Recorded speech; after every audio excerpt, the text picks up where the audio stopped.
Hello, today I will be teaching you about the 4 different markets there are in microeconomics. We will start off with a perfectly competitive market. A perfectly competitive market is only theoretical and does not necessarily exist in real life. The closest we can get to a perfectly competitive market is farming. In a perfectly competitive market there is a large amount of buyers and sellers. The sellers are known as price takers because they cannot affect the price of the product. Whatever the price buyers are willing to pay is what they have to sell the product for. Perfect competition has no barriers to entry or exit, meaning they can join the market and leave the market easily. They must also have homogeneous products. Everyone is selling the same thing. The profit maximization point for perfect competition is found where Mr. equals MAC. The graph for perfect completion has a perfectly elastic demand, average revenue, price, and marginal revenue curve.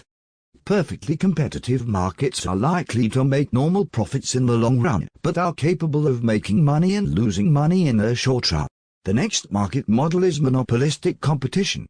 Monopolistic markets exist unlike perfectly competitive. A great example of monopolistic is fast food restaurants. One of the main characteristics of monopolistic markets is that they want to differentiate their products as much as possible. Lots of money goes into advertising the difference in their products. Hence why there are so many different ads about fast food restaurants, and why their logo is so important. It helps to make you think of that market. Monopolistic markets have many firms. The entry and exit of monopolistic markets is relatively easy, and they have some degree of market power, meaning that they are not price takers. They are able to manipulate the price of their product.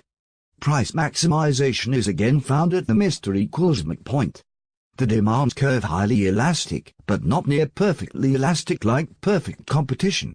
They are likely to make excess profit in the short run but not in the long run. The next market model is oligopoly. Oligopolies have a few sellers.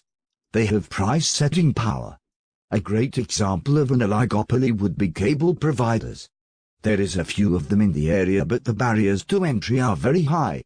In order to join the cable providers you would have to lay millions in infrastructure, preventing new companies from joining into the market. Oligopolies tend to not have price completion.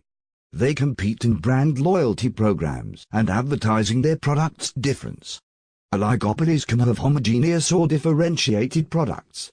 There is not much difference between accesses to the internet, but there is a big difference between a Ford and a Subaru. Firms are often dependent on each other's actions. When one firm does something new, others are likely to quickly copy. Price maximization can be found at MR equals MC. Oligopolies are likely to make excess profit in the long run.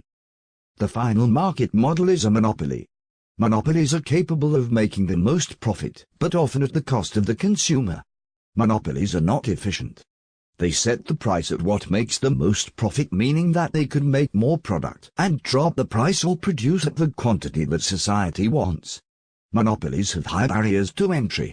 Teco is a great example of a regional monopoly with high barriers to entry.